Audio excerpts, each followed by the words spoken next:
Test. Welcome to the Jonah Pod. Welcome to the Jonah Pod. Welcome to the pod. Thank you, Jonah. Yeah, I'm here with a special guest today. I'm here with Sumit Munjal, and my association with Sumit is we actually met years ago. I think it was 2020. Yeah. It was in the midst of COVID, and I joined the board of Calgary Pride. And I think Sumit came in just a few months after me. I don't think it was right at the same time that I entered. Correct. But I joined the board as a volunteer, and Sumit came in as one of the three managers. So there's three full-time staff, kind of horizontal management team. And Sumit was leading the production and programming. So, yeah, welcome, Sumit. Thank you. Yeah. Such a good introduction. Happy to have you. I guess the first focus for the first section of our podcast here is just kind of reflecting on the experience, because we both spent years with Calgary Pride, and it was busy, a lot was happening, but since then we've both exited the team. I left March of last year, and you just left a few months ago, right? Yeah. It's been less than 6 months. How many years total for you was that? I would say roughly 4 years, if you have gone through 4 different prides. So 4 prides. And 4 years. How many of those were during COVID? 21 and 22-ish was during COVID. And then anything different from animal. there on. Absolutely. Yeah. When I say during COVID, like in 22, there was still conversation around COVID. It was still a reality. Yeah. But things had changed. So quite rapid. Mm-hmm. Quite volatile, I would say. Definitely. Yeah. And I mean, obviously there's challenges just with that nature of work, with the Pride community and dealing with DEI efforts. But on top of that, we had to navigate logistical challenges, because the bulk of what Calgary Pride does is programming, particularly public programming. And during COVID, when everything's locked down, it's quite hard to engage the public. So that was a different beast altogether. But I guess just to kind of add some context, I thought I'd start by kind of talking about just our reflections on the Calgary Pride experience.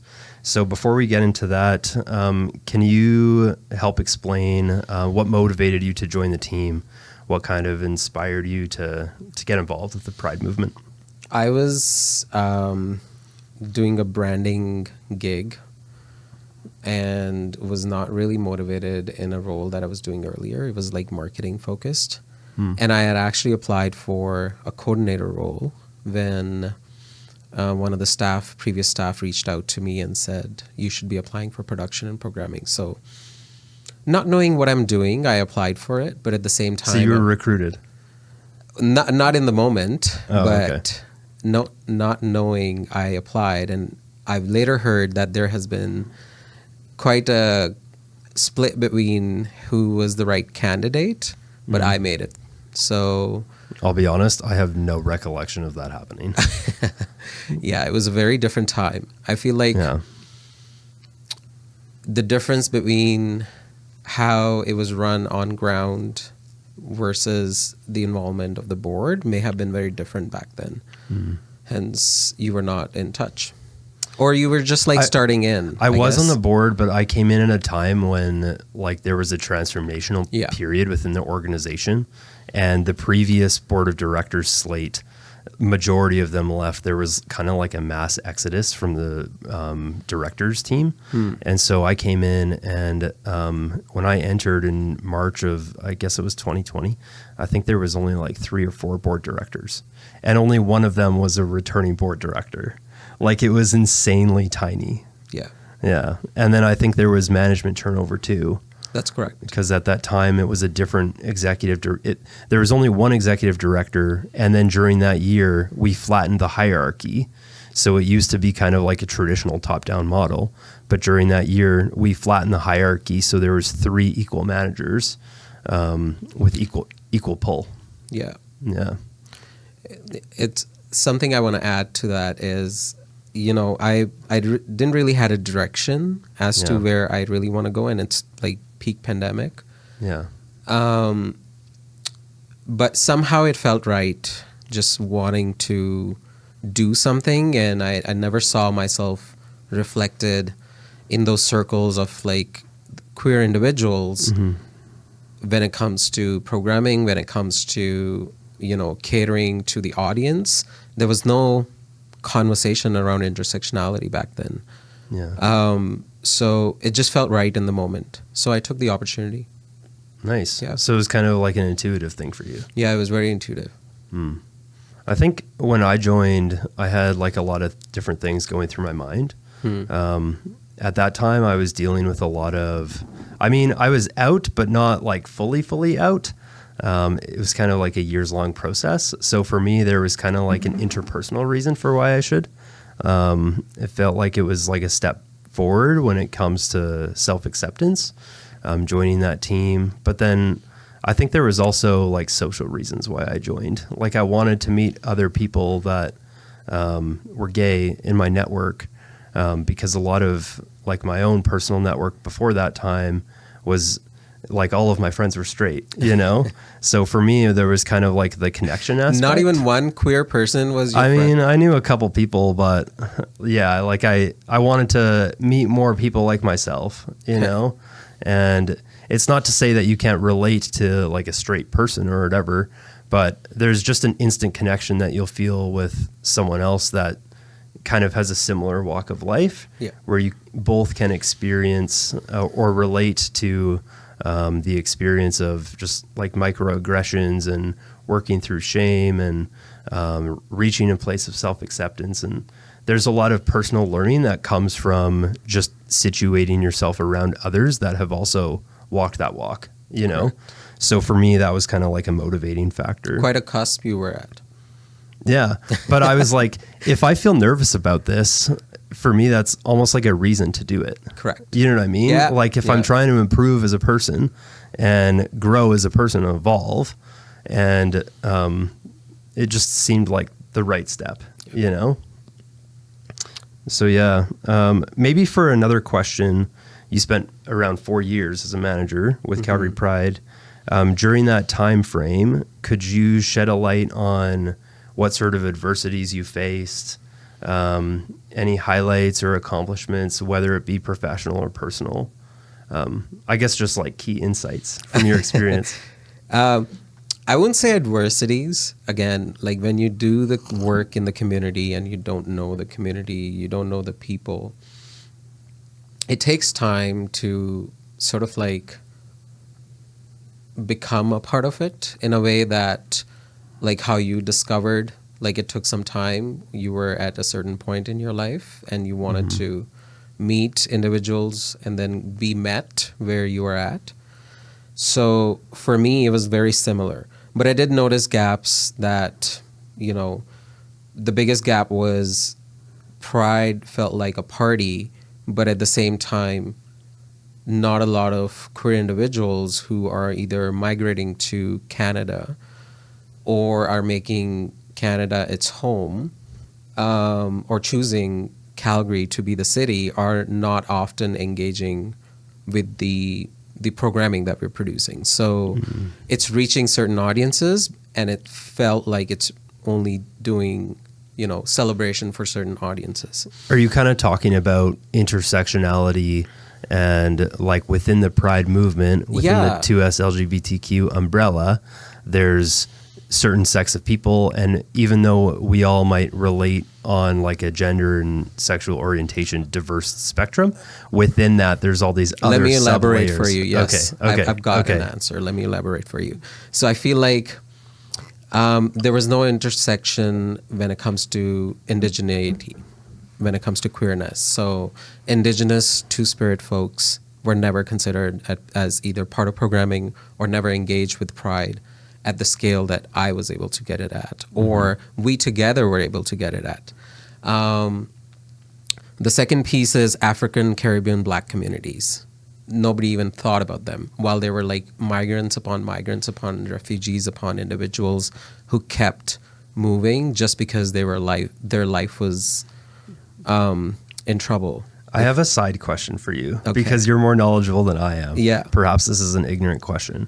When people use the term BIPOC, Black, Indigenous, People of Color, Would that fit for the group that you're talking about, or is there a distinction there? There is distinction. Like it's easier to lump amount of individuals into one category, but like if you look at the African continent itself, it's not just Nigeria, or it's not just like this South Africa. There is like Ethiopia, like there's so many other places so to kind of like lug us all into one, although these cultures have such beautiful intersections and relationality, I feel like it is important to recognize that yes, it's not just your token 2 or 3 people of color. It's about including African, Caribbean, Black community. It's about Two-Spirit people. It's about South Asians and what kind of South Asians are they? Are they Vietnamese? They're Chinese. They're like there's so many intersections. Even like working with some of the staff. One of them was from a very specific region near Mongolia. So for me, it was like really important situating that and then being mindful of that all the time. So yeah. So when it comes to the audiences I was talking about, there was no intersectionality. That was the biggest gap. It was a challenging year to start at Pride just because of wanting to be inclusive and being accessible, while at the same time maintaining the safety of the people who engage with the programming was really important to us. Like COVID, you mean? Navigating COVID? Yeah, like how do you create COVID-aware events while you don't know the situation is always evolving? Like we're always planning, 6-7 months out, and we don't know what the summer looks like, you know. And then it was going through its own transformation because there was an overhaul in how things were done at Calgary Pride, and they were trying to hierarchize. I can never get this term right. Flatline structure, trying to get rid of hierarchy. I feel like that decision was rooted in like something colonial. Like when you look at like the history of colonialism and the way corporations are traditionally brought up under a colonial perspective, it's always top down. Like you have one leader and then you have an executive team underneath, and then you have a third layer with more people, and it's kind of like this pyramid. So Can I add something to that? Yeah. They're often always white. Yeah, a lot of the time. Yeah. Unless you're a tech company, then they'll, US, different commodity. For me, I feel like I call that structure to be soda water crackers. Whenever I saw a hierarchy like that up on the top, only because there's no masala, there's no spice, of any region. So for me, I was just like, that was the first symptom for me to look at an organization, and I'm like, they haven't done the work because their top is not talking to the audiences that they serve on the bottom. In when it comes to like consumer, when it comes to somebody who's getting access to services, yada yada, you name it. But and then I also found the community was very fragmented at that time. There was like such different groups and pockets of individuals that either didn't get along with each other within the queer community. I meant there was a lot of like vitriol, and I feel like, again, going back to the fact that even the organizations that worked with Calgary Pride, they were all like catering a very specific kind of demographics. Like very specific niches? Very specific niches. So it just needed that overhaul. Yeah, that was one that I was going to say too, that I think that was probably my most surprising kind of insight from my entire experience. Because I think I had this notion in my mind when I entered the organization that like everyone under this umbrella is super inclusive and super accepting, and it's one big family all with the same kind of priority, and like fully accepting.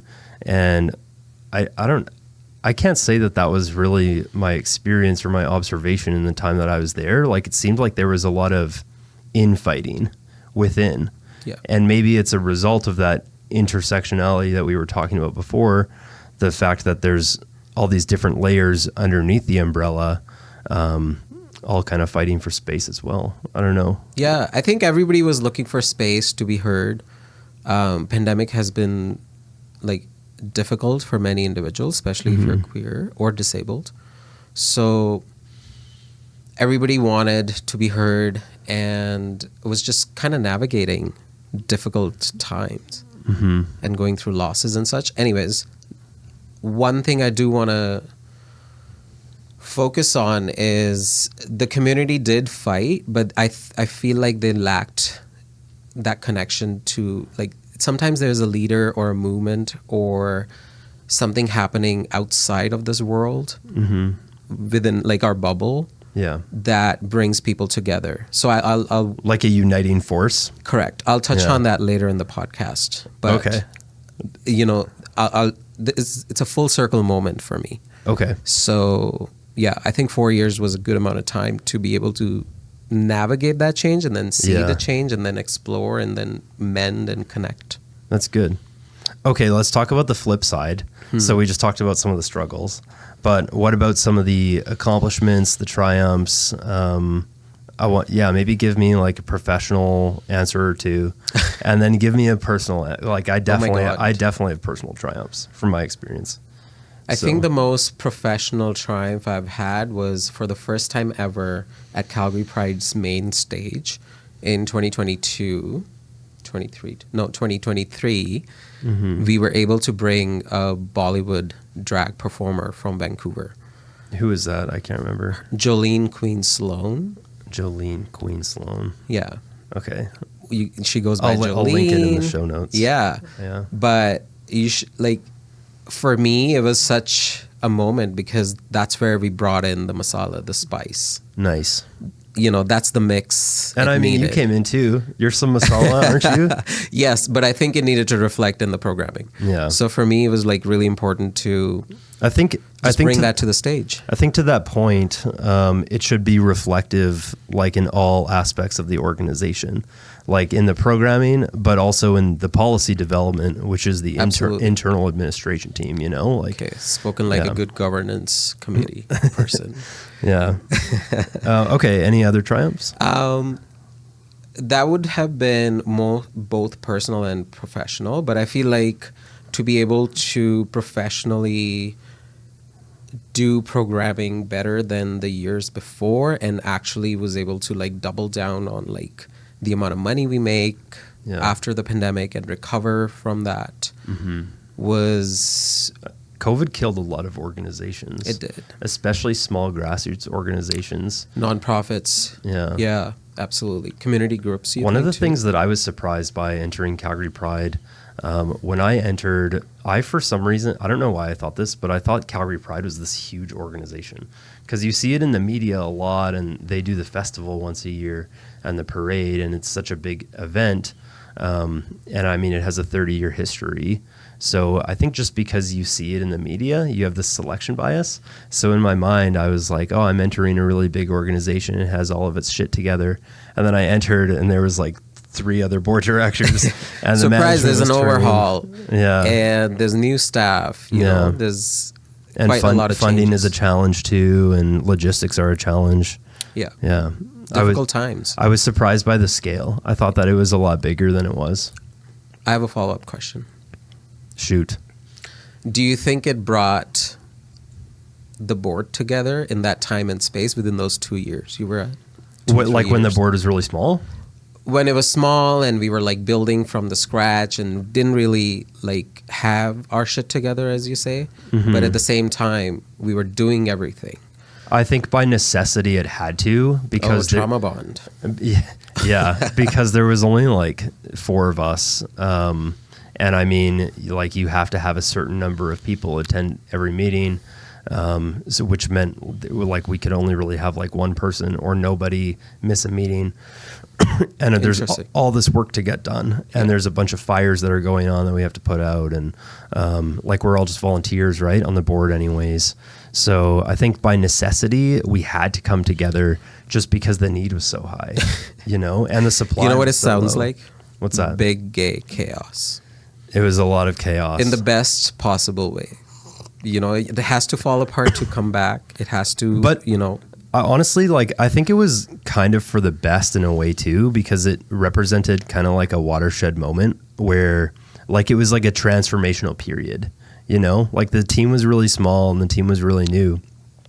But then the year after, our our numbers exploded. Like we had so many people apply for the board the following year. Yeah. And then the following year we had a full slate. We had 15 people on the board of directors team.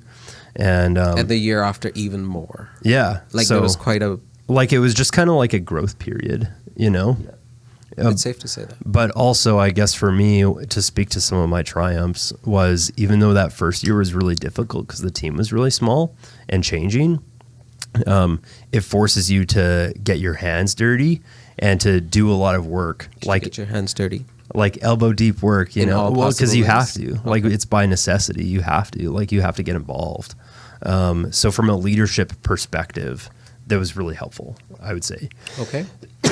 And I mean, then the next year when there was way more people, I was only like a year in and I was one of the most senior people. Like it was shocking. But yeah, to have all these other people like look to me for guidance after only really like 1 year in the role, that was kind of exciting as well. Mm-hmm. Any other personal triumphs? I want to hear more about the personal side. What did you get out of the experience personally? I think if I have to talk about like macro perspective, like micro, I can tell you like many examples where I felt this, but the ability for me, or not ability, even access to the spaces where you can go and advocate for yourself. Physical access? What kind of access? Physical access, well, Zoom access or virtual access to individuals, organizations, people, like notable personalities. It was like so different for me, and that just kind of brought a perspective that everybody's human and everybody's navigating pandemic at that time. Yeah. So it just brought sort of like a perspective that everybody was far more empathetic and everybody was trying to do their best in that situation. Mm-hmm. But the ability and access to those individuals and seeing them in that space was really rewarding and confidence boosting.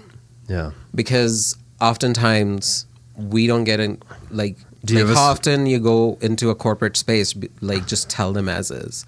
Yeah. I don't have any responsibility to those, like, you know, their emotions. I just said as it was. So it was like quite empowering.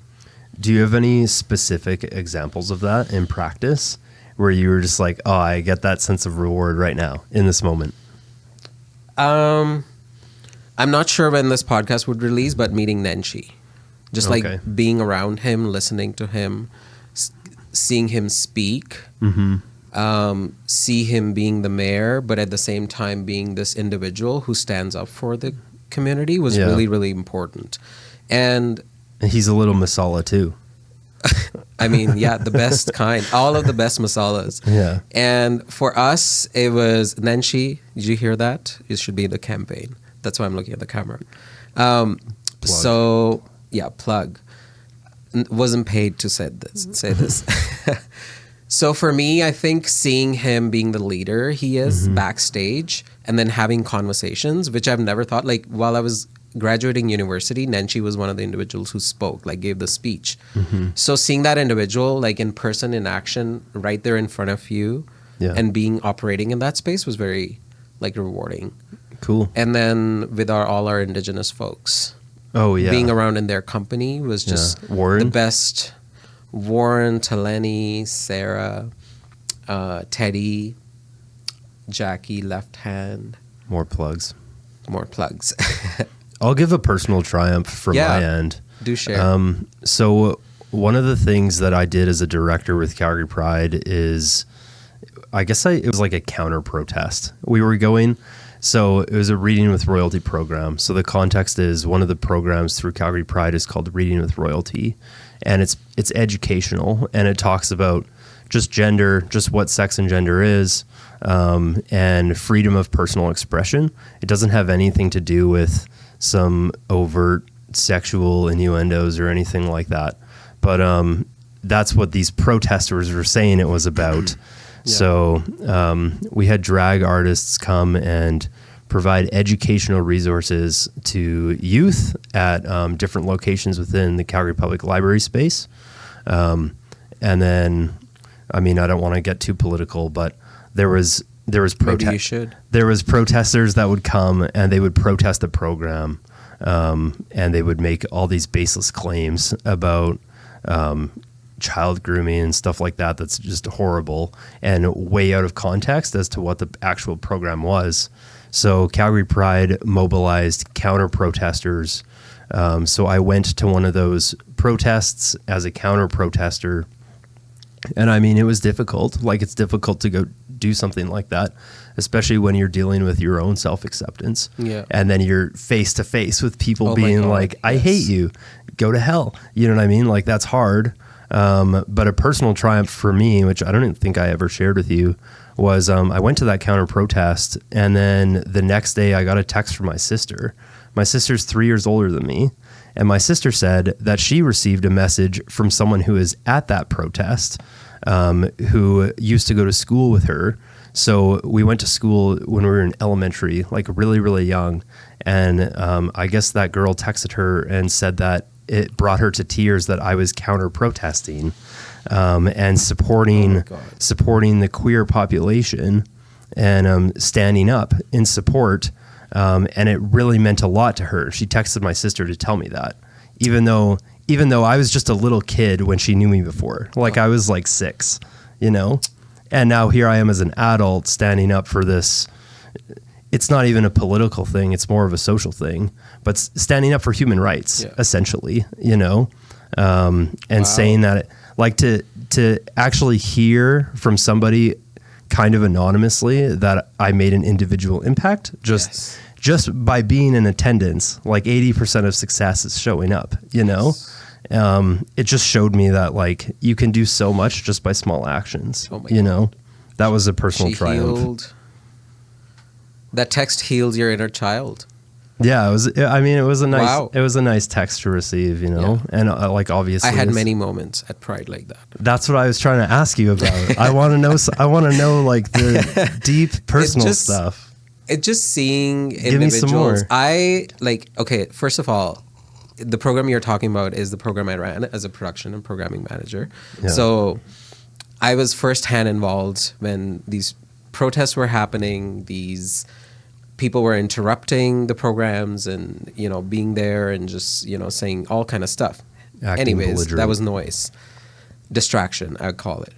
But I go into the program room and listen to these stories. I cannot hold myself. Like, I cry. Like, I'm an ugly crier. And I cry like anything in these. Like, every time I'm like a little child who's was trying.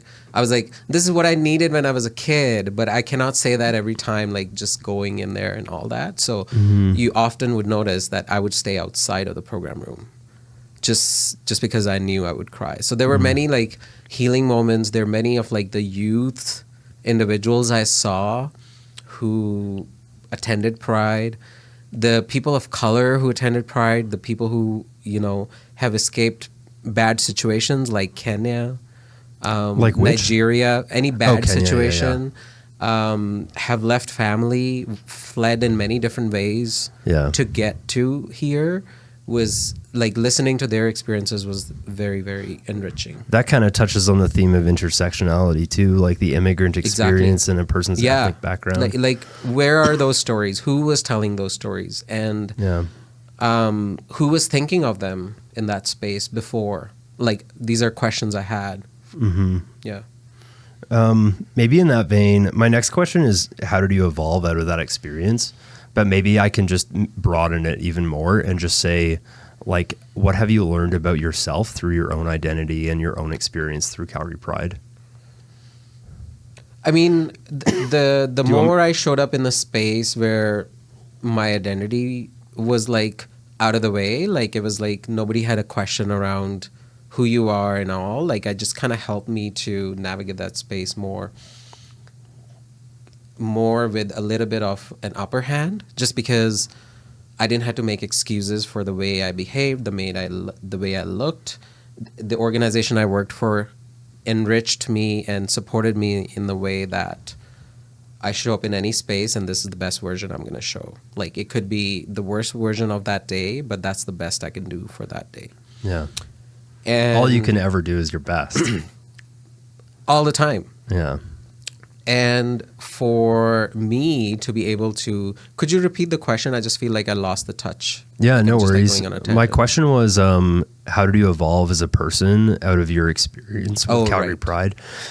Sorry, but then I kind of broadened it to say, Like my own identity. Yeah, what have you learned through your own identity being different than the norm? Yeah. You know? It's just being confident, like going into these spaces, given that opportunity, just boosted my confidence. And it, in a way, a grit to be able to go, you're like, if I can go through this, everything else seems like menial.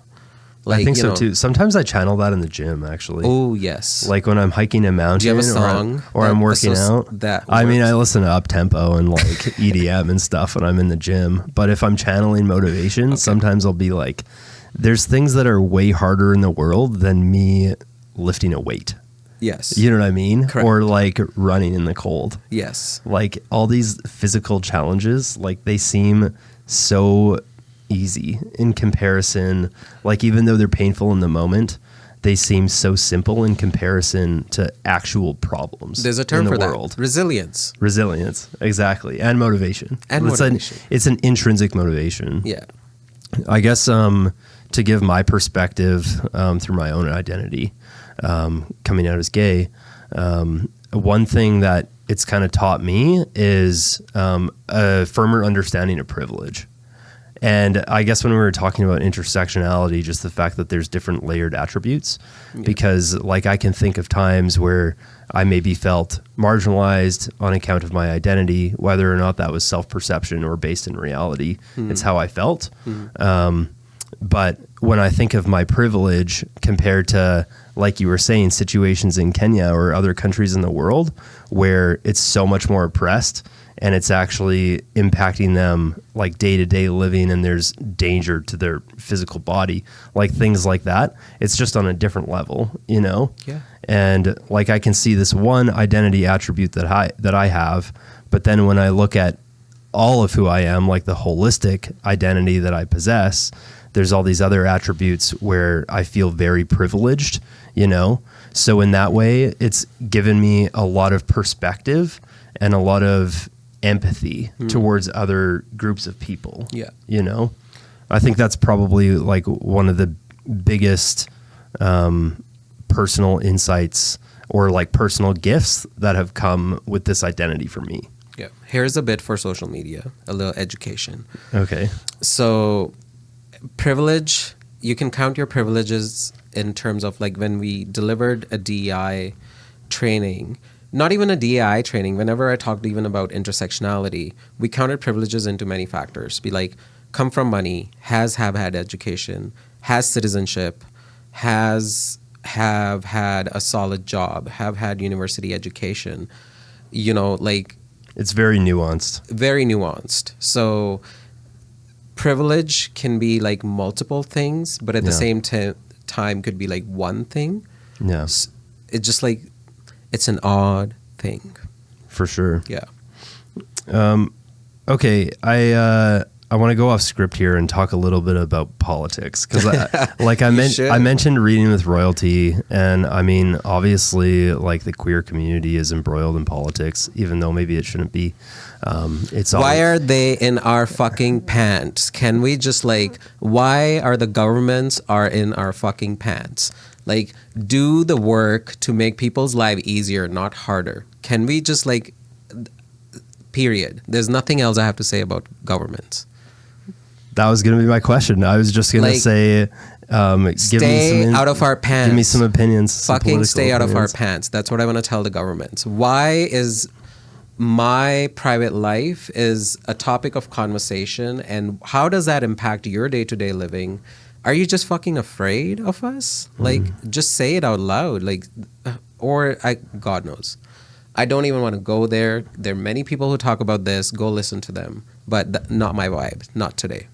You know? How did you navigate those challenges while you were one of the managers of Calgary Pride? Very difficult. Like, there is, like, my cortisol levels were very high.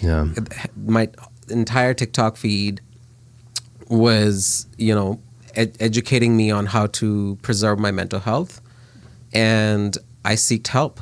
Like, there is no other way to navigate such difficult times and to be able to be in the thick of it and be on the forefront of it. And have people looking to you for direction. Because I think for context, like, I think that Calgary Pride is looked at as kind of like a leader on the advocacy front. Right. And we're in a really conservative province. And so for a small organization with only 3 managers, young managers, that's a lot of pressure, you know, to have an entire group of people with a really strong message and so much emotional attachment tied to their... and politicians in general, like to lightly touch on politics, is I never understood that politicians, for all of them, regardless of which party they belong to, have had a motive to be visible themselves, and or to be able to say that, hey, we are here for you, was the main motive than actually doing the work. That was like quite standard through all the political stuff I dealt with. So that's how I felt too. Yeah. Like, I'm thinking back. It's not an ulterior motive. It's just like, we know you have an agenda. Like, don't be like this, beating around the bush. Just like, tell us what it is and how it is, you know. I do think there's an onus on us, a responsibility, even though it's difficult and there's all this sense of pressure. I do think it's important that we always take those meetings, though. You know, like, anytime you have to listen to everyone. Anytime sitting government requests a meeting, even if they don't request a meeting, we should be doing our damnedest to be advocating for the interests of the community. It's just being present, present in those rooms where either we are and not honest, transparent, right? Like, these are the actual problems. Fuck them. Maybe not that honest, because that's not going to yield a positive result. I think there's an art. Scratch that. Okay, be like, kill them with kindness. Sure. Yeah, that's probably better. Does that work? Yeah. Or tell them the truth. Yeah, exactly. Is that what you originally said? Okay, I think we'll go back to Jonah. Yeah, I think just be transparent. Fine, Jonah. Be your honest degree is valid here. Yeah. Definitely. But yeah, the politics were definitely a hard one to navigate for sure. Okay, I guess just kind of like wrapping up a little bit on the Calgary Pride subject. What's one single takeaway you'd like to, I guess, raise as a point to the audience, majority of which are probably not queer identifying? What's one single point you'd like to convey? One message about the queer community? Knowledge and education can fill in the gaps a lot of queer community is looking for. Educate the individuals who are unable to understand this in small little ways. Can you qualify that a little? What do you mean by education? Correcting somebody's pronouns in a smaller space where nobody even talks about pronouns. Affirming somebody's pronouns in a space where somebody's identity is not affirmed. Educating somebody on pronouns. Educating individuals on like myths about what is being trans means, you know. People have all these weird myths, and then people have such private questions. They're like, oh, so this person has these, like, for PG purposes, I'll say hardware, or like, you know, I'll say they would talk about their hardware very specifically in their genitals and their parts. I'm like, why are you so interested to be in our pants? Anyways, these are small ways people can affirm. Less of clicktivism. Like, don't be clicking on your phone and you think you're contributing. You're not. You're fucking doing nothing. Do the actual work that takes gut, courage, resilience, kindness, empathy. You name it. You will get it all. I think the word for that is performative actions. Because if you're just sharing something on social media... It's called clicktivism. Clicktivism. Yes. I'm not familiar with that term, but yeah. That means your activism is only doing clicks here, there, and everywhere. And it's an echo chamber too, right? Like, when you're sharing something on social media, you're sharing to an audience that probably has a similar ideology. Whenever the world goes hard outside, I often like stay away. I'm like, I don't have anything to say. Everybody's talking about the same shit. You know, let's just disconnect and like look inside. Yeah. Yeah. Anyways. Nice. I'm trying to think of what my only message would be. I guess it's not really about my experience with Calgary Pride. Maybe it has to do with that a little bit, but my main message would just be exposure. Like, I think exposure heals so many divisions. The social divisions that you see between people can be improved greatly by just exposure and connection with one another. Like, this isn't really queer related, but just traveling. Like, if you go and travel, you expose yourself to different cultures and you see how other people operate. Yeah. And you become more of an empathetic person yourself through exposure with other people, and they have different cultural ideals and cultural values. And I think under a queer lens, it's just meeting others, like, go and have a conversation with someone who's different than you instead of judging on kind of like a superficial level without actually seeking to engage with the person, understand the issues. That was one of my... Put yourself out there and like meet them and meet them where they are. Open a line of dialogue. Yeah. Like, just expose yourself. And I guess talking about collectivism, if you're on social media and you're engaging in news sources, try to widen your perspective a little and hear both sides. Apply a lens of objectivity and use your critical thinking. Think about your own positions. Yeah. Think about your own position. Alrighty. Well said, Jonah. Those were our final messages. I just have one more question and then we'll close the segment. My question is, how cynical or optimistic, maybe you're positive, are you about the future of the Pride movement on a scale of 1 to 10? Obviously, there's a lot of macro changes in society right now. It seems like there's a push to the right now, at least in the Western Hemisphere. However, what's your feeling about just the progress of the movement here on a scale of 1 to 10? I'm cautiously positive, only because I know that I will be continuing to do the work. Like, I'm going to show up in these spaces, take up space, advocate for the community, and be myself. But at the same time, the caution comes from just being mindful of the policies, the structures and the systems that has disadvantaged us in the past are not creeping up just because you're content with whatever is happening, or you're not doing the work, or all you did today was scroll and shared stuff, but you didn't sign that policy that you needed to. Maybe like it needed to go to an email, but how dare I leave my Instagram, Mm-hmm.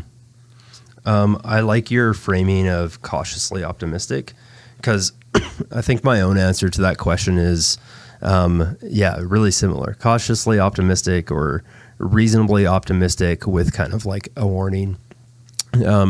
I think that the Pride community is rooted in activism, and I think people are aware of the historical oppression that's taken place and kind of like the roots of rebellion and social progress to get us to the point where we're at in society now. So I think that armed with that knowledge, I'm hopeful that if there continues to be an oppressive force in the future, pushing the needle further back the opposite direction, that the community will come together as one and not be fragmented, as you mentioned earlier, but look at the grander picture and like continue advocating for rights, So I'm hopeful that with the knowledge and history that the community as a whole has, we'll be able to move forward effectively as a united front. However, I think, to your point, I think it's also extremely important that people don't become complacent, like individuals within the community don't become complacent, because I do think we're at a time right now socially that it is reverting to the right. And that's why I have an example. Rights are getting repealed right now, and like we need to be careful, I have an example from what I said I would mention later in the podcast is... The time's now? The time is now. Is the recent history... like the ruling party did some changes to trans legislation and been like on the community. The ruling party provincially? Sure. Or federally? I won't name. Okay. Just the government at the moment. I just don't want to like name it. Like I'm so disgusted by them. I just don't even want to like... Anyways, the gist is that as soon as that happened, we saw the community come together in the way that I have not seen it in my 4 or 5 years working in the community. So for me, that is such a prime example of like bringing back that solidarity, that like fragments versus like community as together approach. Yeah, we're stronger together. Yeah. Very Like cliche, but true. like when there's one piece of legislation that's being passed that impacts the community, the entire community Came everyone together under like the anything. umbrella. I remember the crowd at City Hall that evening. It was such a chilly evening. So So I I had guess- chills all through. I guess that's kind of what gives you your sense of optimism. Yeah, is that- yeah, you've seen it all. Like in a way that the lows and the highs and the togetherness and the not so togetherness. Yeah. So yeah, I think that there's also there's a sense of resiliency that you mentioned earlier that all queer people that are out have. Like they had to overcome something. imagine all the lesbians. They had to confront themselves and their own identity, and Yeah. then they had to confront society and their networks, which are heterosexual, cisgendered. Yeah. They're kind of like the privileged demographics. They had to confront that and embrace who they are. And so with that comes a sense of confidence and resilience. So I think that's another piece of optimism that I would have. The courage And to be trans and be your most authentic self in the community. I want to go on a quick tangent about courage, because I think that people assume that courage is just like confidence. And maybe it is confidence to an extent, but you can still be super nervous internally, like super anxious internally, and display courage, So many examples we may have Yeah. that we've been to the spaces. Yeah. So, yeah, I think taking a step of courage doesn't mean that you're completely fearless. You might be like heart pumping on the inside, but you're saying, no, I'm going to stand up for my values and what's actually You're getting right. red as you're saying this. Well, I'm just generally red. No. But like I can see the shift. Yeah. Yeah. I think that it's like It speaks to you. it's an external representation, but it's not necessarily representative of what's happening internally. Correct. But it's a conscious decision to do something for a greater good. It's such a revelation. Yeah. And my last point is, I think that like even if rights get reversed and won't. it seems like we're shifting in kind of a negative direction in that way, these people will always still exist anyways. Like even if you create a fake society where there's no rights for gay people or If there's trans one people, thing like, queer people are good at is makeshift anything. Like we'll work the fucking system to make our existence possible, So be mindful. and of it's that. just a biological reality. Like these people will always exist. And a lived reality, a very practical lived reality that if the system doesn't work for us, we'll work the system to get there. Yeah. Alrighty. That closes our first segment. Thank you. Welcome back to the Jonah Pod. I'm here with my special guest, Sumit Munjal. Sumit. And so- with peak Alberta vibes. Absolutely. We were talking about pomegranates. Surprisingly difficult to open. You need a spoon. It's giving peak Alberta vibes. You need a Zoom small this in. spoon. So, I mean, in our last segment, we talked about pride and politics, and now we're going to switch it over to something a little more fun. Despite Sumit mentioning that Instagram activism is probably not the best form of activism, he actually happens to be a bit of an influencer, particularly in Calgary, Alberta. So I have a couple questions about your success on Instagram, because I know a lot of people are on Instagram and maybe they're trying to up their brand, up their personal brand. So what can you tell us about like how much thought goes into your posts? Because you're like, how frequently are you posting?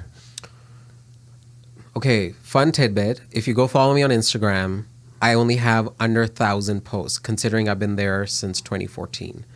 So regardless of what social media you're going to be at or what you're trying to build as a brand, remember, authenticity sells and people associate to that. Number two, don't be afraid. Do not. I took a Design 101 course recently, and they said to not self-eliminate. That means don't think what you're trying to post is not good enough. There's enough shit out there in the world. Let there be one more thing. Okay. So don't self-eliminate. Don't self-eliminate. So just go for it. Just go for it. If you're on the fence about posting or not, go for it. Go for it. You can always delete it, archive it. There's many ways around it. But just do not self-eliminate. You know what? I have a side question to that. Sure. Because I feel like so many people have a sense of fear and anxiety I have that too. about posting something. Yes, I have that too. Like they read into the external validation. Correct. Like almost too much. They do. Like they're like measuring likes and stuff like that. Without realizing that everybody's consuming your content and you're as good as that 15 seconds somebody's giving you. And then you're on to Not the next. even. It's like 5 seconds. I mean, yeah, I was being generous, but at the same time, because I've been posting a lot of reels lately. Are you more of a story person or a story? Yeah. I have been specifically told that I shine in stories. I've had really good engagement on stories, and I've had individuals telling me that they follow my Instagram of my stories only because it is such a good continuation and you're just going about your life, which I really enjoy. I was like, such a objective point of view. I, in fact, don't have comments enabled on my story. I'm like, this is my point of view. If you have a comment, reach out to me. I feel like yours is very photo heavy. Like Very photo heavy, You take yeah. really good photos. Yeah. Can you give some advice on the art of a good photo? It's essentially like photojournalism in your lived day-to-day life, but in a way that is authentic to the moment. Sometimes staged. Sometimes, my breakfast needs to have all the elements that I want to present in there. I like the term photojournalism. Yeah. It has the elements of like... Can you define that? Just journaling your life in photos in the most simplest sense. Yeah. Thanks to Comms Major that gave all these terms that I can use now. But at the same time, I meant to say that in the stories, you're able to engage audience because it's your point of view from A to B. And if somebody's consuming it in the tangent that you're posting it in, because they can skip, but they still have to go through the whole story, you're still telling a story without saying anything. So I really enjoy that part. Okay. Yeah, and that, regardless of what medium it goes to, it will enable me into different mediums. And I've been learning directing, so I'm really excited. Cool. About that. For the reels? For not the reels, like in general, like movie directing. Oh, cool. Yeah. That's awesome. A whole new skill. How do you feel about food photos? They're good. I'm like, this is what I ate. Sometimes I've gone back and referred to a food photo of a particular time to just like show it to somebody, relive a memory. Yeah. So do not self-eliminate. Girl, if you're Instagramming your food and it looks good, do it. Go for it. Go for it. And you're a bit of a cook too, right? Well, my partner is a chef. And we are in the process. That's why he gave me that pomegranate. No, that's peak Alberta vibes again. There should be like a beep. I feel like just by being an influence of him being around me, I have access to a lot of good ingredients and the tools to do it right. Yeah. So it just enhances what I already know. I'm not a good baker, but I'm a decent cook, only because it's creative versus process oriented. Right. Not process oriented, but like follow to the T. Okay. My next question for you, Sumit the influencer, is what is your primary usage for Instagram? Like, what kind of niche is it fulfilling for you? Like, some people use it as a promotional tactic to promote something organizational or personal. Yeah. Other people, like you're saying, maybe photojournalism. Other people, advocacy. Like, there's all these different types of pages. Right. So what is it for you? It's a bit of everything. Like, I've used it for promotion. I've used it for marketing. I've promoted products on there, that's how I initially started on social, but then I stopped doing that. Promoting products? Yeah, I was like, being called to different places and promoting places. It just I lost the mojo only because I felt like it's not authentic to what I'm trying to say as an individual. So if I'm promoting a product, would either have to use it or have sort of like lived with the product rather than just saying, here, use this, it looks beautiful, you know. Yeah. So for a bit of everything, like Have communicating. you with actually made individuals. money off Instagram? I've had, yes, I've gotten paid for the posts. Wow. Yeah. So you're official. I mean, it was back in 2017 onwards. Yeah. You're qualified to answer these questions. Yes. If you've been paid, then you're qualified. If you've been paid for a post, you've been qualified for Yeah. it. Yes. I won't reveal who, because I don't do that anymore. So, Okay. Yeah. Cool. Last one, just to wrap up. Any technical recommendations navigating the app, tools on the app, just technical? It gets sophisticated each year, but if you continue to the practice Yeah. of like posting or watch tutorials, like YouTube University is free. Well, not free with ads, but conditions always apply. There's no such thing as free lunch. That's true. Yeah. I have a technical tip about taking a good photo.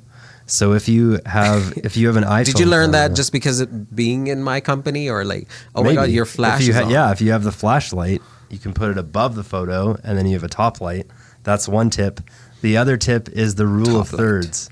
So there's a grid setting on the photo. If you have an iPhone, you can set up a grid setting on the camera app, and then you always want the focus to be on the grid. That's the rule of thirds or rule of 2/3.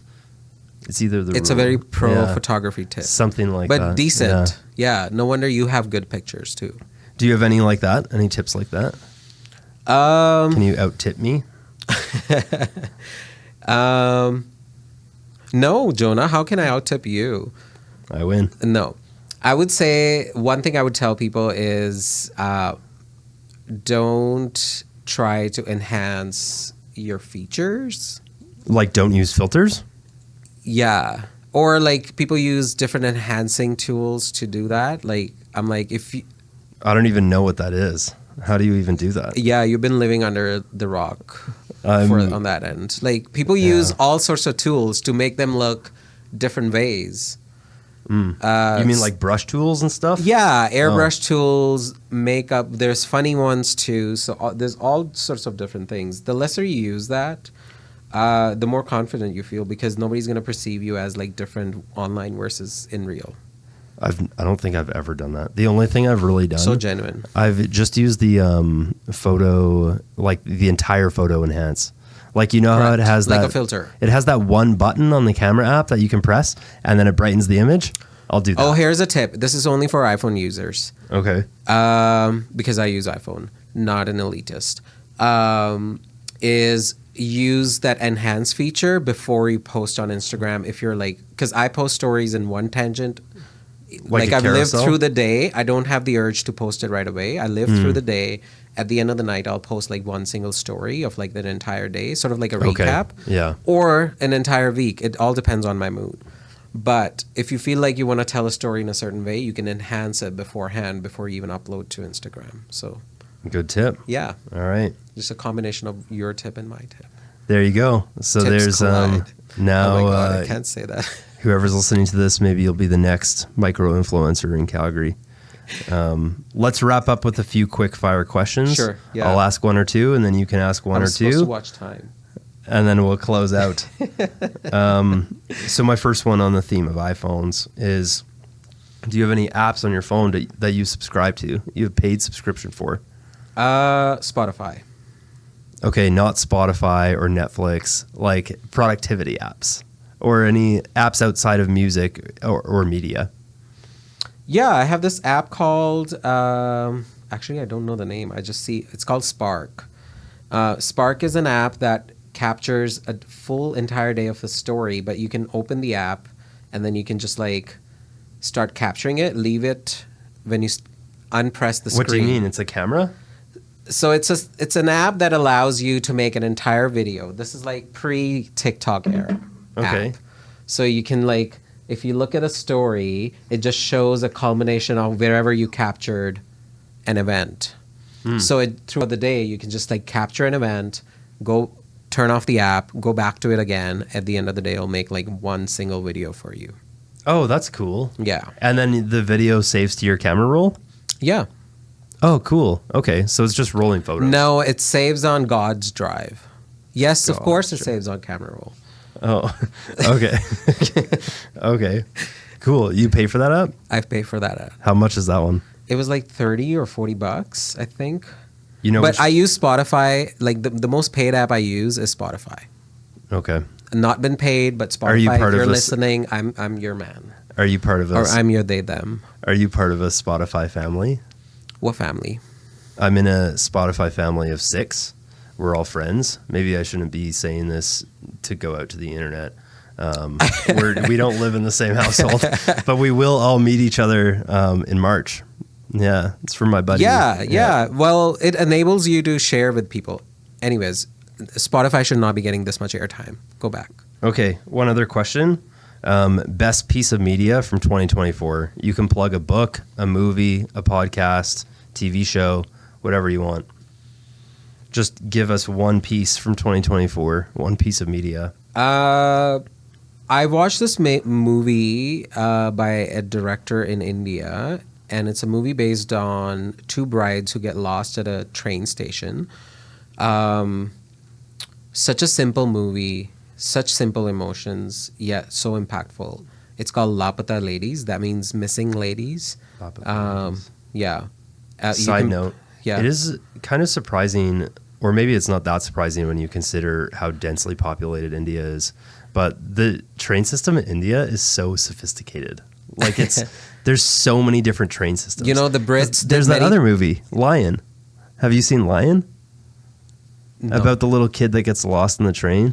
Probably, And then- but this whole train thing, like you can actually make a documentary upon documentary on like lives in train. People inhabit it, sitting in trains and like making money off in trains and the whole ecosystem of trains. Anyways, but like for me, I was gonna go somewhere and now I lost my chain of thought. Yeah, I It's messed you okay. up. I'm sorry.